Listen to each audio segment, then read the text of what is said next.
ప్రపంచానికి మా vision చూపుతాం. Global సమ్మిట్లో రాష్ట్ర భవిష్యత్తుకు మరిన్ని ప్రణాళికలు. వచ్చే 10 ఏళ్లలో 20 లక్షల ఇళ్లు నిర్మిస్తాం. కృష్ణాపథ సభలో ముఖ్యమంత్రి రేవంత్ రెడ్డి. శ్రీవారి సేవలో హైకోర్టు జడ్జిలు.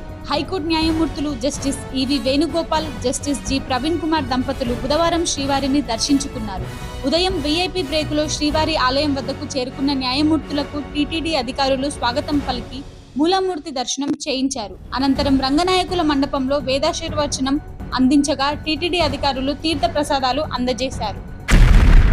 ఛత్తీస్గఢ్ లో భీకర ఎన్కౌంటర్. 12 మంది మావోయిస్టులు, 3 జవాన్ల మృతి. ఛత్తీస్గఢ్ రాష్ట్రం బీజాపూర్ దంతెవాడ సరిహద్దు అడవుల్లో బుధవారం భద్రతా బలగాలు మావోయిస్టుల మధ్య భీకర ఎన్కౌంటర్ జరిగింది.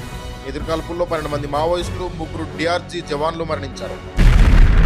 బీసీ రిజర్వేషన్ల పెంపు ఉత్తర్వులపై స్టే పొడిగింపు. స్థానిక సంస్థల ఎన్నికలో బీసీ రిజర్వేషన్ 42% పెంచిన ఉత్తర్వులపై స్టేను హైకోర్టు బుధవారం మరోసారి పొడిగించింది. తదుపరి ఉత్తర్వులు జారీ చేసేదాకా జీవో 9, 41, 42ల అమలును నిలిపివేస్తూ ఇచ్చిన మధ్యంతర ఉత్తర్వులను కొనసాగిస్తాయని పేర్కొంది. 4 వారాల్లో కౌంటర్లు దాఖలు చేయాలని ప్రభుత్వాన్ని ఆదేశిస్తూ, అనంతరం 2 వారాల్లో రిప్లై కౌంటర్లు దాఖలు చేయాలని పిటిషనర్లను ఆదేశిస్తూ విచారణను వాయిదా వేసింది. తపాలా ఖాతాలకు డిమాండ్. పంచాయతీ ఎన్నికల వేళ తపాలా ఖాతాలకు డిమాండ్ పెరిగింది. గ్రామ పంచాయతీ ఎన్నికల్లో సర్పంచ్, వార్డు సభ్యుల స్థానాలకు పోటీ చేస్తున్న అభ్యర్థులు తమ ఖర్చుల నిర్వహణకు ఏదైనా జాతీయ బ్యాంకులో ఖాతా తెరవాల్సి ఉంటుంది. బ్యాంకుల్లో ఖాతా తెరవాలంటే ₹1000 నుంచి ఆపై ఉండటంతో పాటు 2-3 రోజుల సమయం పడుతుంది. దీంతో ఎక్కువ మంది అభ్యర్థులు తపాలా కార్యాలయాల బాటపట్టారు. 500కే ఖాతా తెరుచుకోవడంతో పాటు దరఖాస్తు చేస్తున్న రోజు పుస్తకాన్ని ఇవ్వడంతో చాలా మంది ఆసక్తి చూపుతున్నారు. నర్సంపేటలోని కార్యాలయంలో 2 రోజులుగా ఖాతాలు తెరిచేందుకు ఆశావాహులు బారులు తీరారు. వరంగల్, మహబూబాద్ జిల్లాల పరిధిలో ఉన్న నర్సంపేట పోస్టల్ సబ్ డివిజన్ పరిధిలో ఈ నెల 1 నుంచి 3 వరకు 476 కొత్త ఖాతాలు తెరిచారు. 3వ విడత నామినేషన్ల ప్రక్రియ పూర్తయ్యే వరకు మరికొన్ని ఖాతాలు వస్తాయని భావిస్తున్నారు.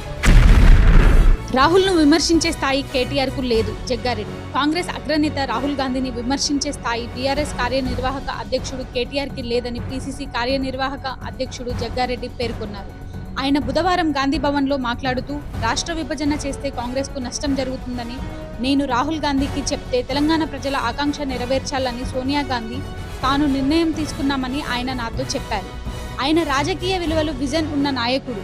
కేటీఆర్ విలువలతో కూడిన రాజకీయ నాయకుడైతే ఇంకోసారి రాహుల్ గాంధీ గురించి నోటుకొచ్చినట్లు మాట్లాడకండి. మీరు రాహుల్ గురించి మాట్లాడితే నేను కేసీఆర్ గురించి అనేక విషయాలు బయట మాట్లాడాల్సి వస్తుందని జగ్గారెడ్డి హెచ్చరించారు.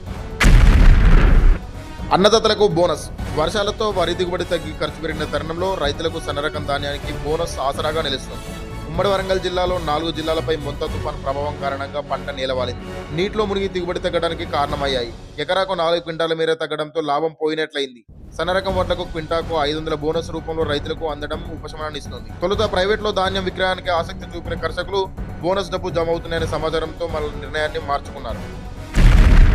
3 పంచాయతీల నామినేషన్ పత్రాలు మాయం. ఆన్లైన్లో నమోదైనందున ఎన్నికలకు ఇబ్బంది లేదంటున్న అధికారులు. 3 గ్రామ పంచాయతీల ఎన్నికలకు సంబంధించి అభ్యర్థులు సమర్పించిన నామినేషన్ పత్రాలు మాయమైన ఘటన వికారాబాద్ జిల్లా పెద్దమూలు మండలంలో చోటు చేసుకుంది. తాండూరు డీఎస్పీ నర్సింగ్ యాదయ్య తెలిపిన ప్రకారం గొట్లపల్లి క్లస్టర్లో గొట్లపల్లి, గిర్మాపూర్, హన్మాపూర్, జయరాం తండా పంచాయతీ ఎన్నికల్లో పోటీ చేసేందుకు అభ్యర్థులు నామినేషన్లు సమర్పించారు. దివ్యాంగుల సంక్షేమానికి ప్రభుత్వం కృషి. దివ్యాంగులకు ప్రశంసా పత్రాలు అందజేస్తున్న కలెక్టర్ స్నేహ శబరీష్. దివ్యాంగుల సంక్షేమానికి ప్రభుత్వం కృషి చేస్తుందని స్నేహ శబరీష్ అన్నారు. హన్మకొండలోని అంబేద్కర్ భవన్లో బుధవారం మహిళా, శిశు దివ్యాంగుల, వయోవృద్ధుల సంక్షేమ ఆధ్వర్యంలో అంతర్జాతీయ దివ్యాంగుల దినోత్సవాన్ని ఘనంగా నిర్వహించారు. జిల్లా సంక్షేమాధికారి జయంతి అధ్యక్షతన నిర్వహించిన కార్యక్రమాన్ని కలెక్టర్ జ్యోతి వెలిగించి ప్రారంభించారు. కలెక్టర్ మాట్లాడుతూ దివ్యాంగులు ఆత్మవిశ్వాసంతో ముందుకు సాగాలని కోరారు. కాలువల్లేని ఊరు, రోడ్డుపై మురుగు. వరంగల్ జిల్లా పర్వతగిరి మండలం చెరువు కొమ్ము తాండాలో డ్రైనేజీ వ్యవస్థ లేదు. దీంతో మురుగు నీరంతా రహదారులపై పారుతుంది. ఈ గ్రామంలో 2011 జనాభా లెక్కల ప్రకారం 883 మంది ఉన్నారు.